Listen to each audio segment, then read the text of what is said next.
Olá, meus queridos, nossa aula agora vai focar a questão do regionalismo climático. Quando falamos em regionalismo climático, estamos falando nas classificações de climas. A classificação de um clima ela vai obedecer critérios associados à temperatura, à pressão atmosférica, à influência das massas de ar, à configuração dos tipos de chuva, à configuração de relevo, de correntes marítimas. Então, ela vai ter vários princípios de influência.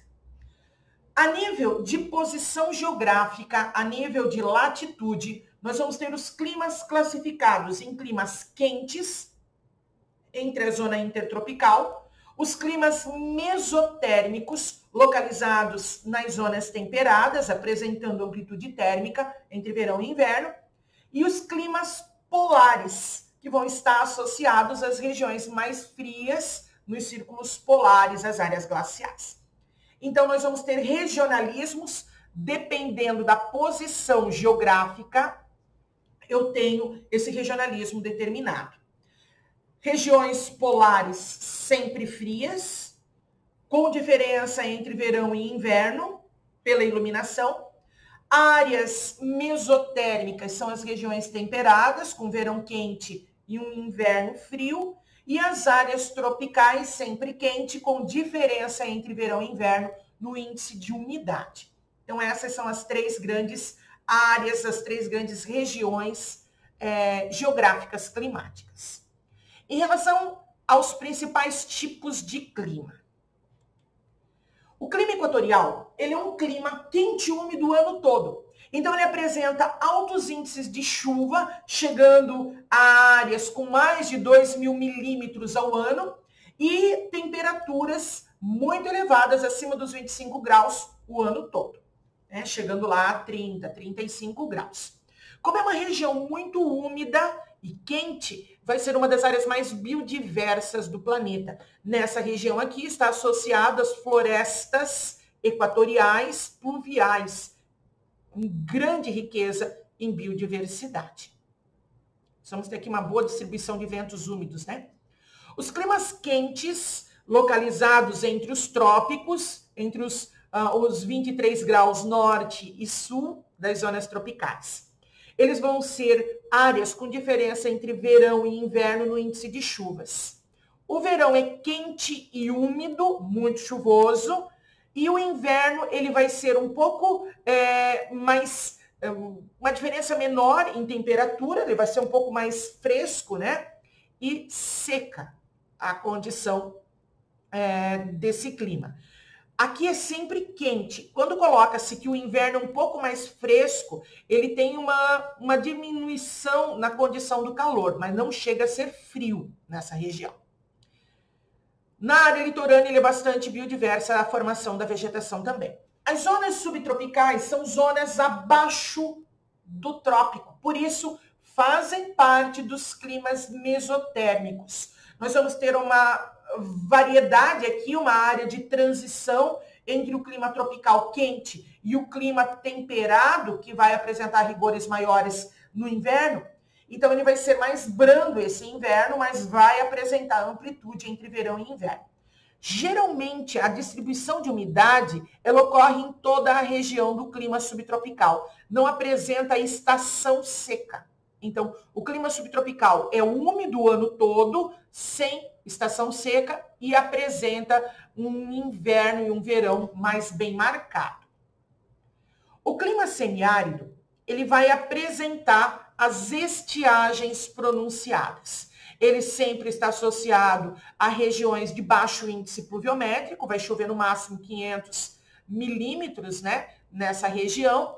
Vai ser uma área ligada à irregularidade de massas de ar, gerando a semiaridez ou a desertificação desse espaço.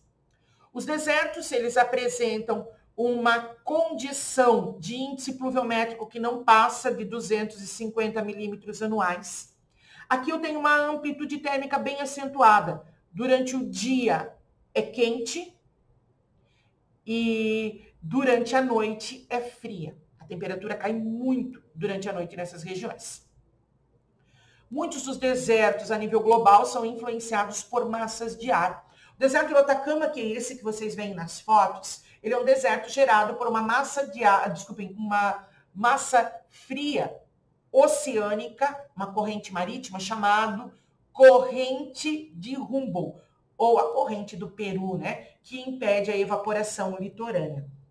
Nós vamos ter uma outra massa úmida, uma massa fria oceânica, que vai ser a corrente de Benguela, gerando a desertificação da Namíbia, e a da Califórnia, também uma corrente marítima fria, gerando a desertificação do litoral dos Estados Unidos Oeste.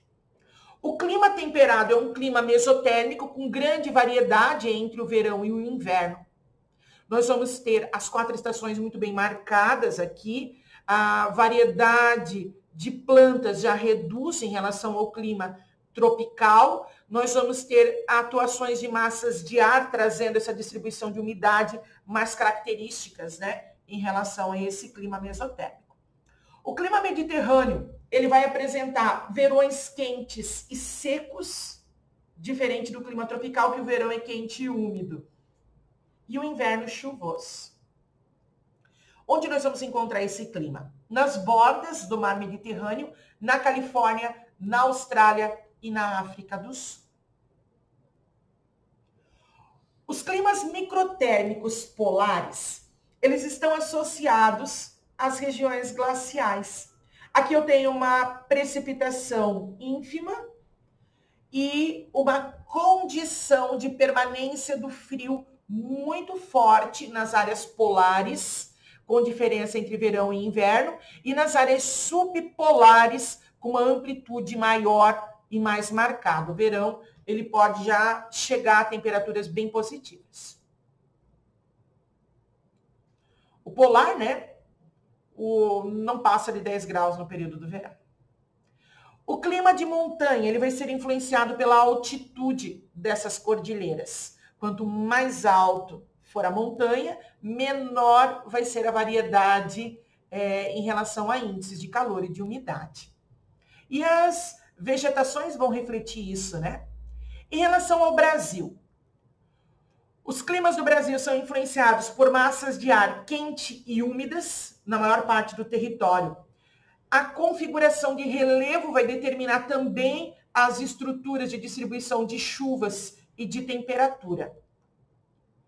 A região amazônica, banhada por 2 grandes massas de ar, uma equatorial continental, que é quente e úmida, uma equatorial atlântica, que também vai ser quente e úmida, apresentando pequenas variedades de temperatura ao longo do ano, sempre quente, e com altos índices de chuva o ano todo, como eu tinha comentado. O pluviograma da região amazônica apresenta, então, linha de temperatura elevado o ano todo e índice de chuva elevado o ano todo. Pluviograma, deixa eu mostrar um pouquinho como é que ele se constitui. O pluviograma, ele é medido em milímetros, o índice de chuvas, aonde estiver em milímetro, não necessariamente a parte esquerda, tá, queridos? Pode ser a parte direita do gráfico de vocês. Vai ser as barrinhas. As barrinhas são índice de chuvas. A linha é medida em graus Celsius, temperatura. Lembrando que não precisa estar na direita, pode estar na esquerda também. A linha indica temperatura, as barrinhas indicam chuva. E embaixo nós vemos os meses do ano, de janeiro a dezembro. O clima tropical no Brasil, ele vai ter subvariedades, ele vai ter subdivisões. O tropical semiúmido é o chamado tropical típico nosso. Nós vamos encontrar aqui verão quente, inverno com uma variação de temperatura, mas ainda quente, fica em torno dos 18 aos 20 graus no inverno. As chuvas são concentradas no verão, gerando uma estiagem pronunciada no período do inverno, que no caso brasileiro, esse ano, ele foi marcado por vários incêndios. O clima tropical semiárido, ele vai apresentar, como eu comentei no nível, né, do clima semiárido global, um baixo índice de umidades, vai ser fruto da distribuição das massas de ar que vão atingir o sertão nordestino já secas, vão perder a sua umidade na fachada litorânea, ou ao longo do território nacional por onde passa. A temperatura aqui sempre vai ser elevada o ano todo e a condição de chuvas, ela vai ser mal distribuída, então. Irregular e pouca quantidade, escassa. O tropical de altitude, ele vai ser influenciado pelo relevo. Ele vai estar na zona tropical, mas quanto mais alto, mais frio, né? Apresentando um verão quente e um inverno frio.